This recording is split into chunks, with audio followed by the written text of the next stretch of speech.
So we've got about half an hour to talk about the process of finding, evaluating, applying for, and hopefully negotiating the job that you want. So let's get cracking. So this is normally done as a smaller group. It's normally quite conversational, but I don't see why we can't have some toing and throwing and questions and comments as we go, provided it doesn't get too out of hand.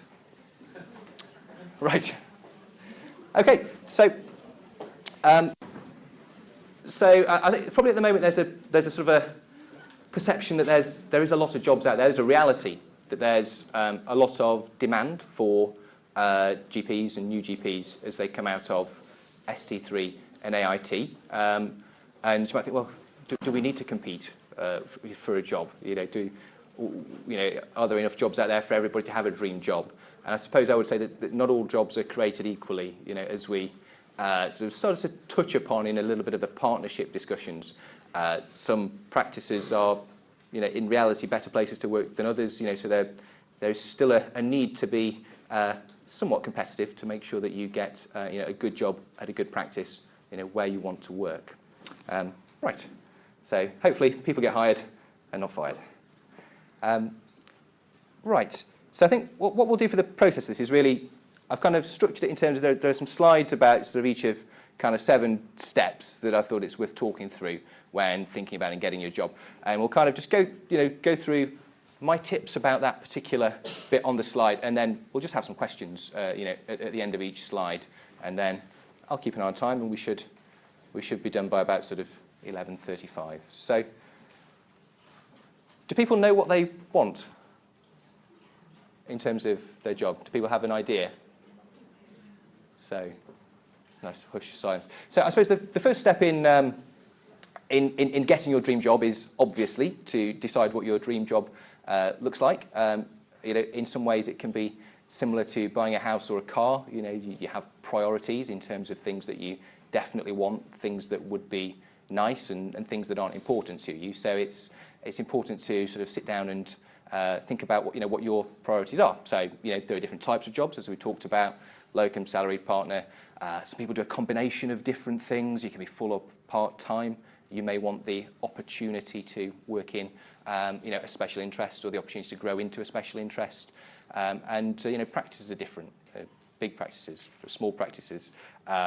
Practices are small, independent businesses that often don't have a rapid turnover of partners or people at the top, so they can develop their own cultures and ways of being, and some can be a little bit peculiar sometimes. They can be very individual. So have a think about what you want. And of course, where the practice is can have a big impact on the type of work you're doing. There are urban, gritty practices. There are rural, leafy practices. Patients can be rich, they can be poor, they can require the use of translation services, which some people enjoy and some people don't. So really important to make a wish list, I think. And of course, location is important. Is it close to your house? Is it close to a main road? How long's your commute going to be? All of these very practical considerations. So that's sort of my thoughts on dream job. Has anyone got any questions at this stage?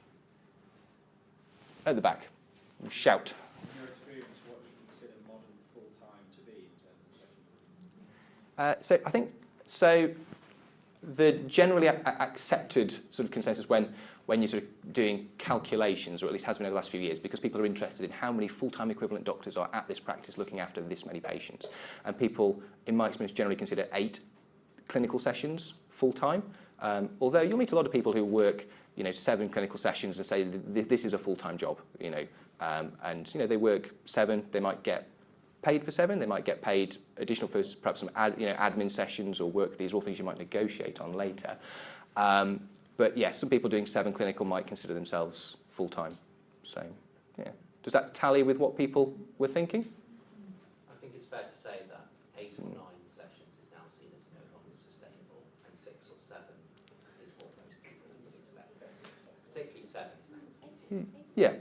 So, yeah, I do 7, and that's enough for me. But I work in some other jobs and roles as well on top of that. I was doing 8 when I was more clinical in recent years. Oh, yes? You said about what kind of job you want, so obviously there's a bit of negotiation going on. I've once worked at a practice where just the partner just mentioned in passing to me when a locum had handed them the terms and conditions and was really outraged at the terms and conditions, which I didn't think were too unreasonable, to be fair. But, I mean, how much power do we have in negotiating, and what's the best way of going about it so that we don't offend anyone, but we're still able to protect ourselves? I've got a slide on negotiating at the end. I'm going to defer to that. And maybe we'll move on to the next slide, unless there's another sort of question about dream job. There's one over there.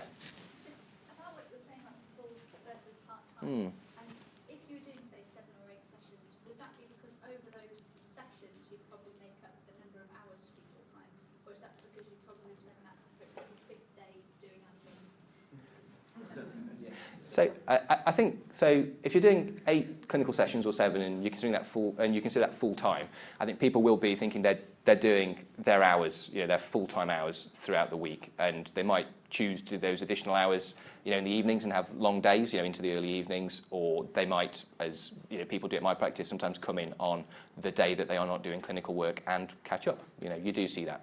So, yeah. Right. Let's move on. So, reading a job advert. So this is really small print, and I've taken a job advert from the LMC job site. It was just the top one there, and I've removed the name of the practice. But it's interesting. So there's a bit of an art, I think, to reading and comparing job adverts. So I just thought I'd sort of go through this one and so just start sort of skim reading. But I'm going to highlight some things because you can tell a lot from the advert, I think, if you look at what's there explicitly and then look at what is sort of written between the lines implicitly. And this is just sort of taking 5 minutes, so I just thought, what does this speak to me, this job advert? In fact, let's take this away. Does anyone have any comments, good or bad, about this advert? They look desperate. So what makes you think they look desperate? We are flexible and consider full-time, part-time or salary. So we'll take anything we can get. Yeah, so I would agree they appear desperate, although you see that in a lot of adverts because there's a lot of people having to say that to appear attractive, I think. But they might be desperate, I think. So that's an interesting point. At the back? Yeah, can you find into that point? Just look, they're trying to cover all bases for everything, which is just so general. Just go, anyone can apply and we try and find your place. Oh, and another comment at the back? They've used forward thinking twice in the first 3 lines. Whilst also referencing the fact they've gotten rid of their senior partner who's They have. less infertile. Yes, or he's relocated. Something's happened to the senior partner, haven't they? So, I mean, the first comment I would make about this advert is they've put some effort into the advert, which I think either means they're thinking hard about how they want to come across, or or they could be desperate. You see a lot of so looking at the other adverts on the LMC website, most of them are much shorter and have not put in as much effort. It's just an observation I make comparing it with other ones. So I would give them some points for effort, I think. These are just some things that I picked out. That's the wrong computer. So the relocation of well, first of all, the good. So they got outstanding in their CQC inspection, which does not happen very often, and it was March, so it was part of the kind of recent tranche of inspections, which perhaps are a little bit more in depth than the very early ones. That's really good. They're an outstanding practice. We're a reasonable practice. We got good. We would have liked to have got outstanding. So that's good. And outstanding practices won't be inspected again probably for another 4 or 5 years. So you don't have to worry about everybody getting stressed about CQC. So that's something I picked out on. So they're at least aware of what they need to say to assuage the concerns of new GPs, which a lot of practices aren't. A lot are oblivious. So they're talking about developing new and effective systems of working to cope with increasing demand. So it's interesting to think about. That's something to ask them, if you go and visit this practice. What else did I picked out? So they're telling you, they're deliberately saying they're in a leafy suburb. So they're saying our patient population is affluent, I think, and probably stable, not changing a lot, not lots of new patients. So you can kind of read that into it. They are They own a property, but they're aware this might be an issue, so it looks like they're negotiable kind of on that issue, and they could be a good practice that owns a property, you know, they can't help that.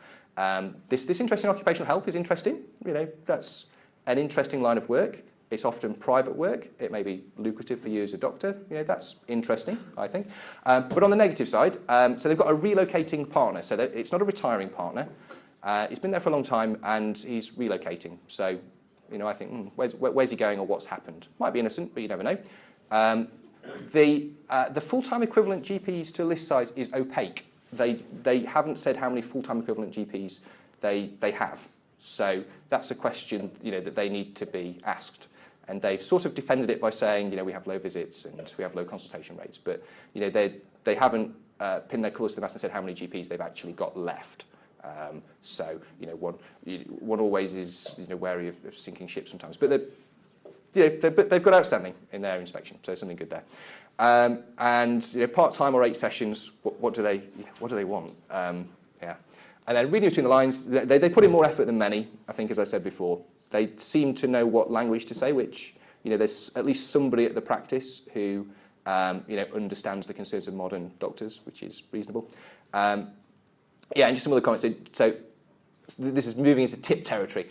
Always do your homework. So do the maths. You know, how many staff do they have for their population? And if that's not, you know, at national averages or local averages, you know, how do they justify that? And yeah, ask your friends, ask your colleagues, look at their NHS Choices site. That's interesting, although not always reliable. Is the practice website up to date? Look at their CQC report. And there's the National GP Survey data, which is useful too. And so, questions? So I was just saying, with list size, is there a way of, because I've worked in practices which are quite big and actually loads of GPs, but then it's great, well, they've got 4 dementia care homes. So, do you know what I mean? Is there a way of calculating, or saying to people, well, how many care homes do you have? Like, do you know what I mean? Like, how many patients are 65? Yeah, so do you know what I mean? It's not just list size, but you've got a way of trying to summarise that. So I'm just thinking, is that data in the public domain? And Michael might know. Is that on the GP survey, the population over 65? I think, well, it's probably a few years out of date. What I would say, though, is that these are things you would ask at the surgery, really. So I think that this is your front door, and it's asking you, are you interested? If I can just pick up on the point earlier about the point of salaried or partner or this amount of sessions or that amount of sessions, chances are, I would say, without knowing which one it is, I would say chances are they probably want a full-time partner.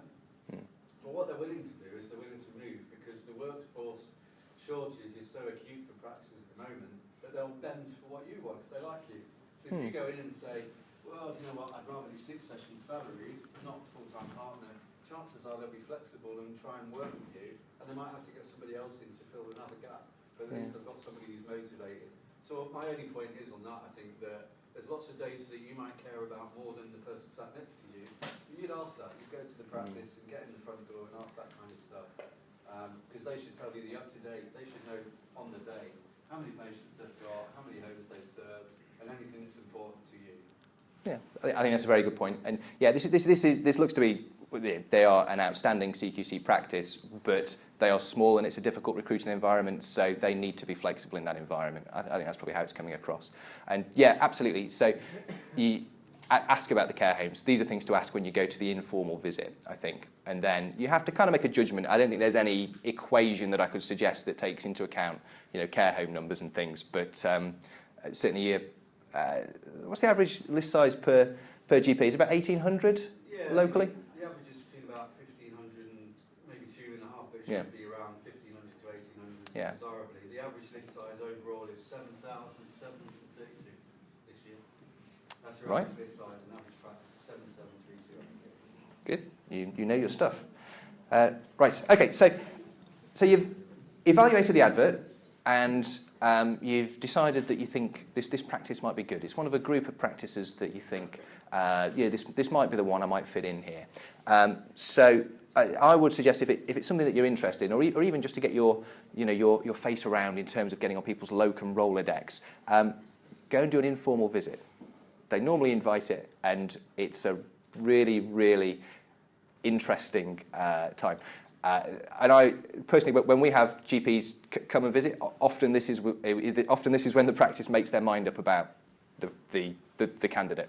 Obviously, the interview is very important, but often it's this first impression that then people are either trying to, justify, I like this person, so I'm thinking about the interview in a way to kind of justify this choice I've already made, or not. So first impression is really important, and you get a lot more control over your first impression at an informal visit than you do with the interview, because it's a much more two-way interaction. And these are just my tips, and then we'll talk about it. So I would say, arrive a bit early, sit in the waiting room, just kind of look, is the waiting room organised? How are the receptionists dealing with the patients?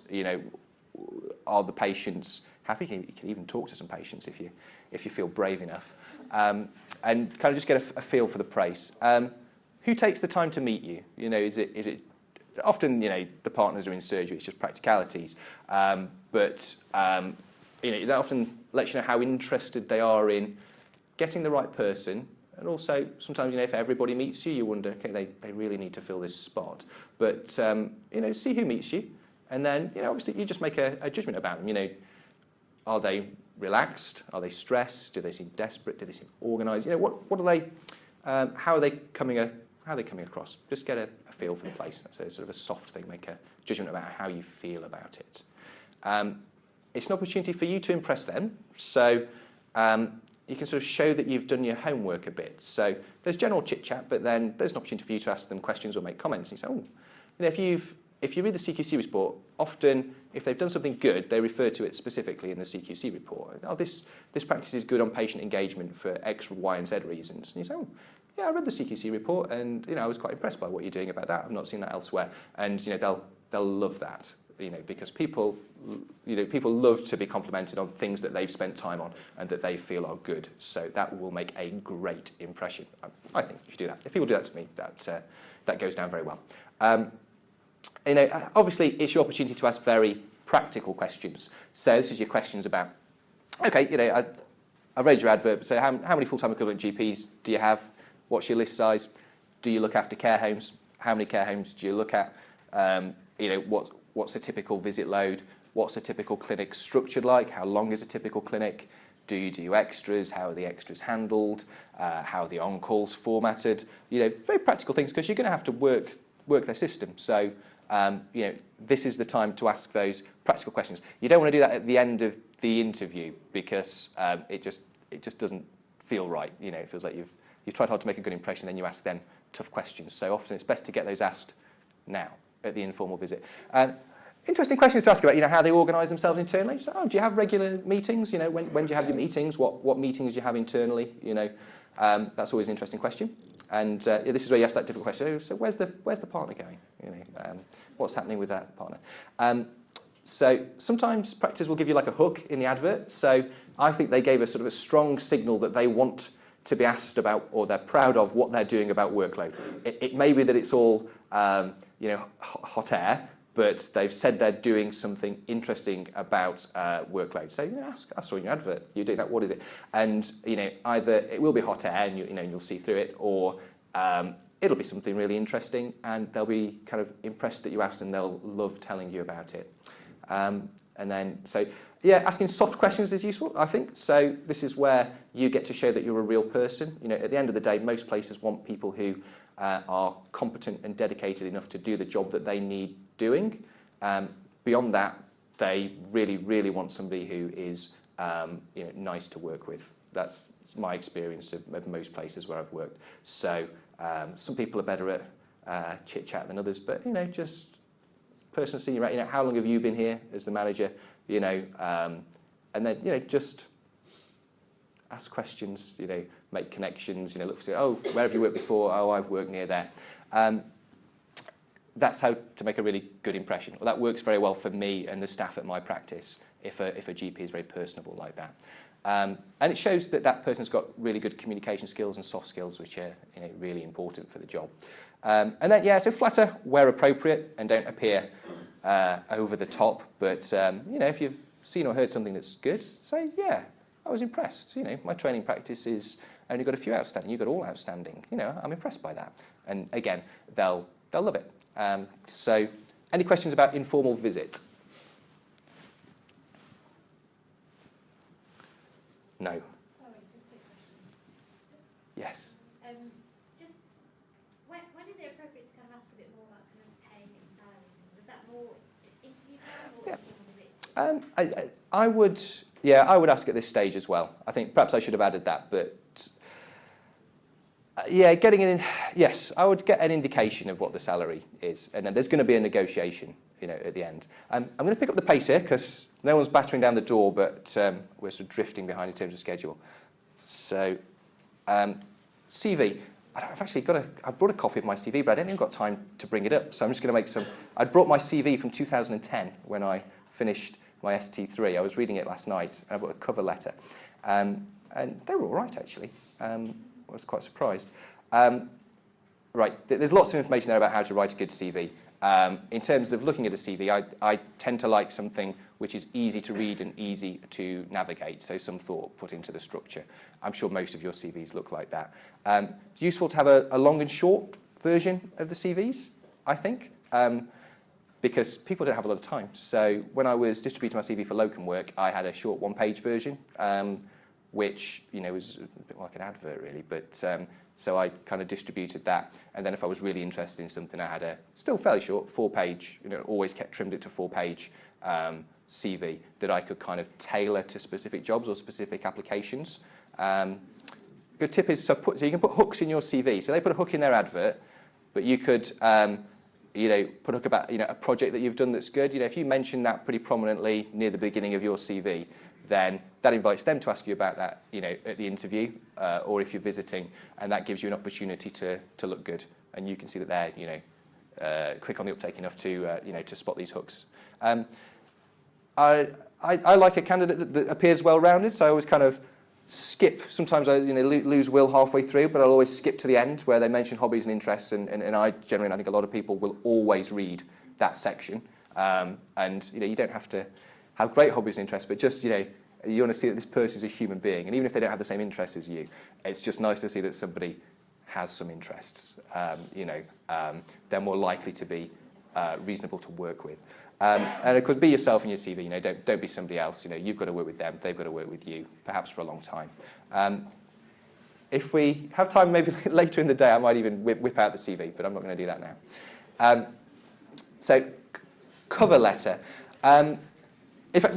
Any quick questions about CV? We need to keep the pace going, but CV, any questions? At the back. You mentioned your longer version was 4 pages. Mm. Is that kind of what's expected? Because my understanding was that 4 pages is actually quite excessive. So my objective was so that it would fit on 2 pieces of A4 printed on both sides, and there's actually quite a lot of white space in the one that I've got, and some colour and things like that. So looking at that document myself, I think that seems okay. No more than 2 actual pieces of paper, a lot of white space, easy to navigate. But yeah, I think you just sort of make a judgment really about it. Say a good CV could be on 2 pages, easily. And there's something about and make the front page a summary as well. It's quite useful. So get some of the really important information there on the front page. That's what I did. Any other questions about CV? No. Let's move on. So, covering letter. So, people don't do this anymore. I can't remember the last time I had a covering letter with a job application.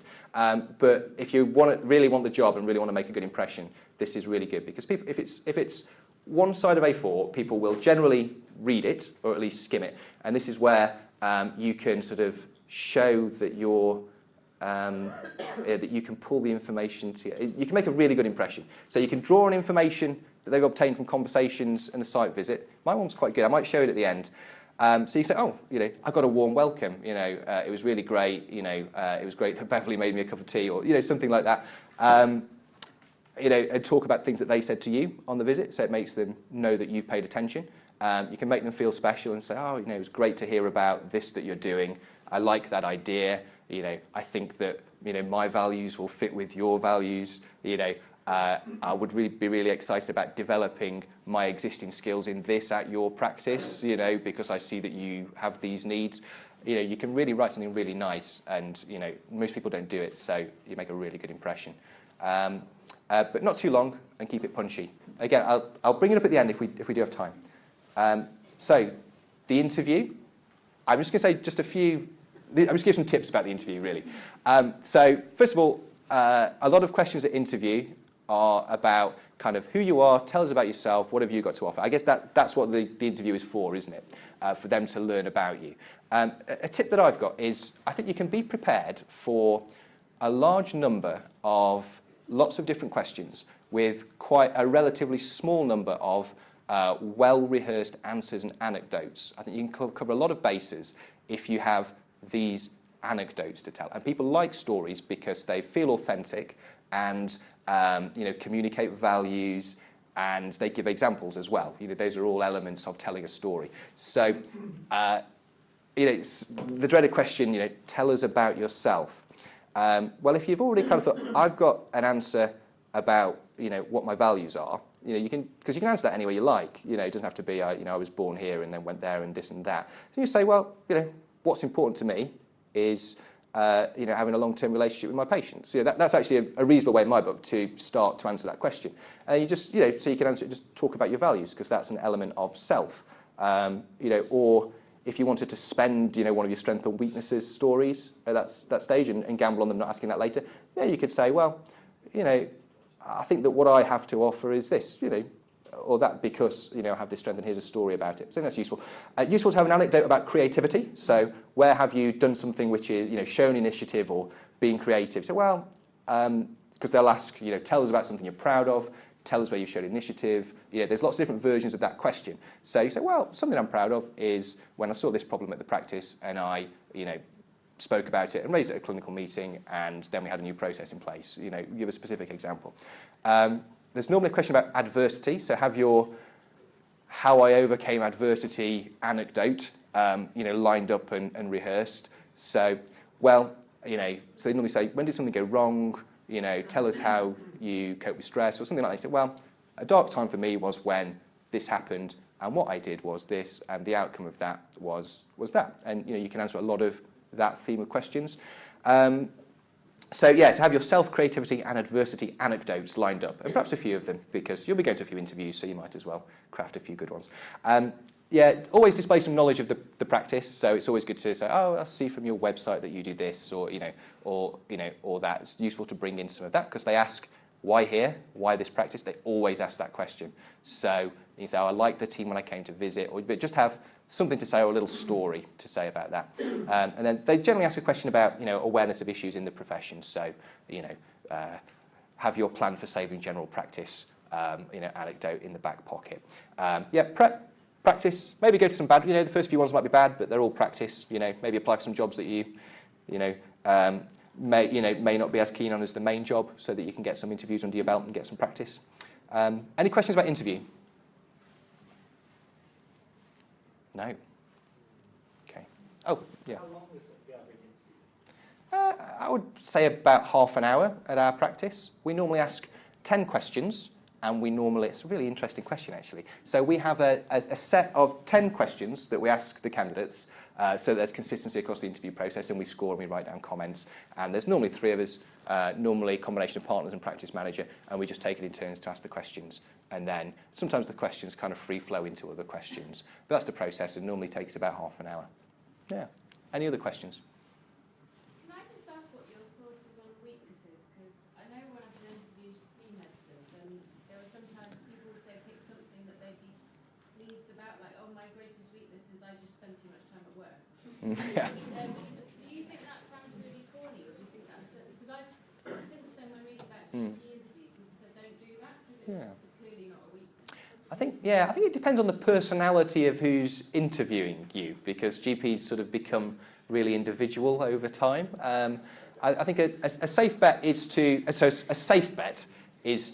the tried and trusted route and just tell a story of something which you've struggled with, that you still struggle with a bit, but you've made some progress. And that's always good. But but I think authenticity is probably the main thing. If it just make sure that it sounds real, and that it's honest and that it shows humanity.